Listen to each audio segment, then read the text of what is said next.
Bienvenue sur la troisième vidéo. Je vous mettrai en haut à droite la première vidéo sur laquelle on a analysé les 100 meilleures foncières selon Allrate, selon leurs critères, avec un score de 100.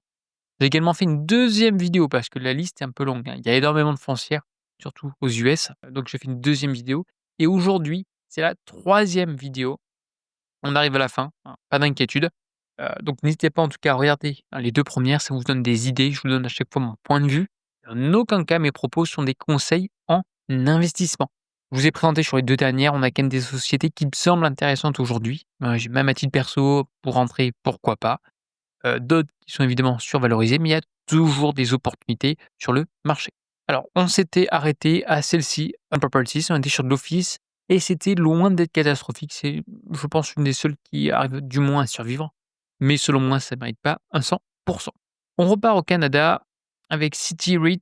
On va l'analyser, price et FFO. Moi, surtout, ce qui me fait peur, c'est surtout la partie dette to EBITDA. Bon, il y est pas. En général, la partie dette to EBITDA, c'est pas folichon, mais en tout cas, c'est pas mal du tout. Retail 12 ans, interne, ça j'aime bien, price FFO 12, on est à 6 ce qui est quand même excellent. Très bien, on a quand même la croissance sur le dividende et on a vraiment une certaine croissance, une certaine rigueur, hein, c'est juste super. Par contre, large 91,7, ah ouais, donc on dépend en fait d'un seul locataire. C'est pour ça que voilà, je me rappelle maintenant. Ouais, le premier temps en fait, c'est qu'on dépend d'un seul locataire à quasiment 91. Autrement, tout est super, hein, très belle croissance, dette to asset, ça baisse, bah, franchement les indicateurs, c'est 100. Mais vigilance, Canadian Tire, je sais pas trop ce que c'est, je vais pas vous mentir, mais bon, petite structure, ouais, on va vraiment dépendre de celle-ci, Canadian Tire vraiment, et le renouvellement, bah, va fortement impacter la foncière. Donc il faudrait creuser dans le détail, sur cette entité, hein, sur ce locataire qui tient quasiment 91 du NOI, de cette, foncière. Autrement, franchement tous les indicateurs, moi, me semblent vraiment très intéressants. Je vais quand même regarder sur Facegraph. Ouais, c'est ça, c'est sous-valorisé, hein. Mais je pense que on prend en compte le risque avec le locataire. Surtout qu'on a un whale de 5 ans, je crois, c'est un petit peu limite, hein, 5 ans. Ouais, 7 ans, quoique 7 ans, ça se tente. C'est-à-dire qu'on va faire du 10 si on reste sur cette valeur-là. Si on revient sur la moyenne, on va se faire, ouais, du 17. Bon, après la croissance, on prend du 3, hein, c'est une sorte de Realty Income.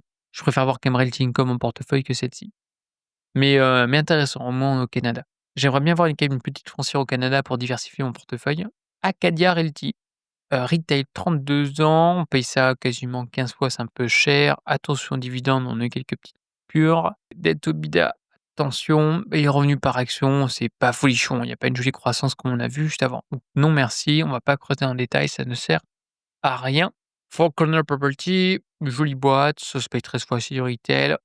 Pro yield à quasiment 6. Normal, on a un peu ratio de 82. Debt to assets et puis large student, allez hop, non merci, voilà, mon maximum c'est 10. En général, on ne dépasse pas les 10. Si on a un problème avec un locataire, attention.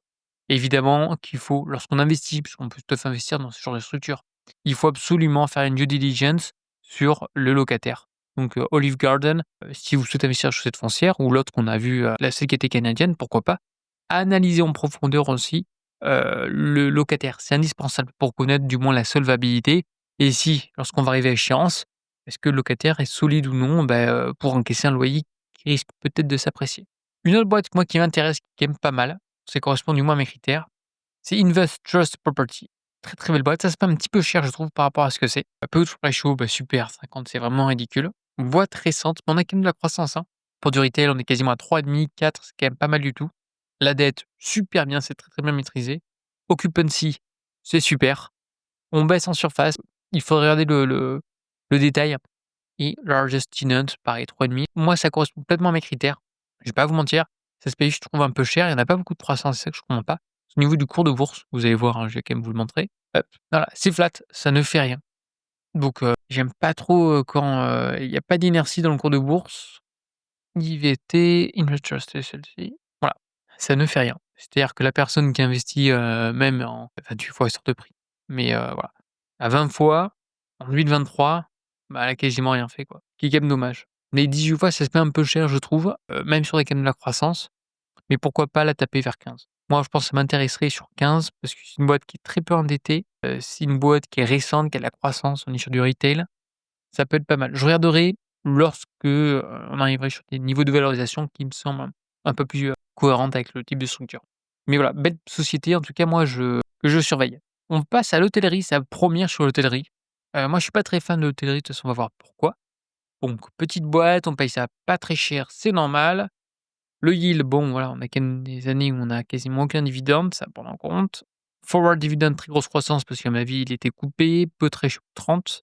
Voilà, le problème, c'est que c'est ça. L'hôtellerie, il y a des hauts, il y a des bas. Donc c'est bien, c'est très cyclique, j'en parlerai dans mon bouquin, je vois pas la partie hôtellerie, mais bon, voilà, j'ai un peu de mal. Moi, quand je vois ça, j'ai un peu de mal et en tant qu'investisseur, j'ai besoin, en fait, d'anticiper les flux, les perspectives de sur une société et c'est très compliqué dans le cadre de l'hôtellerie.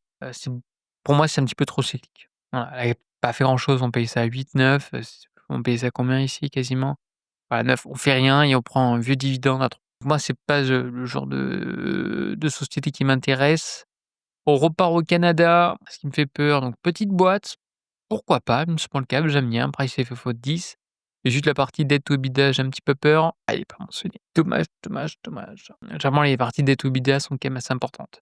Mais regardez, celle-ci, pourquoi pas? Je vais me la noter. Par contre, dividende, en 10 ans, le dividende, il a très, très peu évolué, ce qui est quand même dommage. Le cours de bourse, on va voir ça juste après et ça se paye pas si cher que ça. Par contre, vu qu'on est même pas sur 1 milliard, ça m'étonnerait qu'on ait beaucoup de liquidités émerger, si on la trouve, hein, si on la trouve.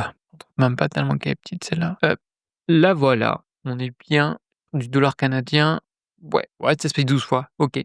On est sur des niveaux relativement faibles, d'accord. On est sur du résidentiel, donc c'est pas mal, c'est plutôt, ça j'aime bien. Faudra analyser vraiment la partie résidentielle, la partie dette to EBITDA, ouais, on commence à être un petit peu limite. 43. Nous on a combien? 39. Ouais, c'est quand même au-dessus de 40, hein. 43 propriétés, on est quand même sur des loyers plutôt faibles, façon de parler, mais je veux dire, on a des loyers des fois sur certaines foncières à plus de 3 000. Moi j'aime bien. Un avantage de pricing power, mais non franchement société sympa. Juste la market cap toute petite donc j'ai peur, qu'elle se fasse racheter parce que, elle est quand même sous-valorisée. Faudrait analyser davantage cette société, je me le marque. Alors société Specialty Pharmaland, alors très bien sur le papier, hein, pourquoi pas, hein, sur la partie on va dire plutôt des terres. Petite boîte, mais ça se paye très cher et puis on va voir par la suite, voilà, très peu de croissance. J'aime pas trop, en toute honnêteté, j'aime pas trop sur du très long terme. On va analyser ça de suite. Voilà, ça fait rien, c'est pas foufou, dividende de 47, voilà. Ça ne m'intéresse pas plus que ça, ce genre de société. Même si je pense qu'il y a un coup à jouer, c'est sûrement décoré de plein de classes d'actifs, mais les fondamentaux pour moi ne sont pas au rendez-vous. Farmland, ouais, voilà, ça se paye 35 fois le price FFO, mais jamais je mets ce prix-là. Free cash flow non plus. Adjusted. Ouais. Non, non, ça ne m'intéresse pas plus que ça. Puis des années, on a perdu aussi de l'argent ici, donc non merci, c'est pas assez résilient pour moi. OK, et la dernière, Global Safe Storage, pas mal. Toute petite structure par contre. Oh là là là là, vraiment microscopique, hein. Elle a pas peur celle-là, à côté des gros mastodontes. Non, depuis 97, elle est là, elle fait du surplace. Parce qu'on a un très gros dividende. D'accord, je comprends mieux. 12, le price FFO. Bon, c'est pas fantastique, hein. Il y a quand même mieux ailleurs, hein, je vais pas vous mentir. Bon, OK, on termine avec ça, hein. J'aurais bien voulu terminer en beauté. Il y en a quoi d'autre? Voilà, ben parfait. À côté, je vous montre juste niveau 98, moi j'ai la petite sœur qui est Shugard, basée en Belgique. Bon voilà, les fondamentaux, vous allez voir, sont un petit peu meilleurs, davantage de croissance. Mais le problème, c'est que le marché aux US, il est plein quoi maintenant, avec des boîtes, avec des capis à 48 milliards. C'est compliqué encore une fois de se développer. Bon, l'endettement est juste, trop important pour moi. Taux d'occupancy qui est pas mal du tout, hein. Ils délivrent quand même de la valeur. Il faut regarder, c'est surtout la partie rent. Là, on a 22 per square feet et l'autre il était à combien? On a pas l'info. Dommage, dommage. Ouais, c'est analysé également généralement bon ça se développe, mais c'est quand même bien de regarder ce point-là. Bon, en tout cas, voilà, je vous aurais présenté sur 3 vidéos, donc les meilleurs, le top 100 des sociétés. Donc on a quand même analysé de jolies boîtes, hein, qui me semblent intéressantes. Je vous le mentionne à chaque fois. D'autres, selon moi, ça vaut pas la note, hein, en toute honnêteté, ça vaut pas le score 100. Comme quoi, c'est vraiment à chaque investisseur de regarder dans le détail chaque société, à regarder les éléments qui me semblent très importants. La note, ça vous donne une indication, mais en aucun cas, ça doit impacter votre décision, peu importe le logiciel, votre décision d'achat. Comme d'habitude, en aucun cas mes propos sont des conseils en investissement. C'est à vous, hein, de prendre la responsabilité d'y investir. J'essaie juste d'être le plus transparent possible.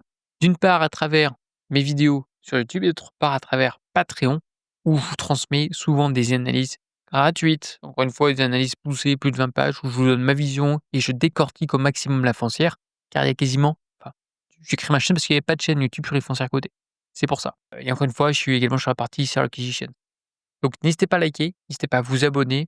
faut que la chaîne se développe petit à petit. Je vous remercie d'avoir visionné la vidéo. Si vous avez des questions, dans les commentaires et je vous dis à une prochaine. Allez, bye bye.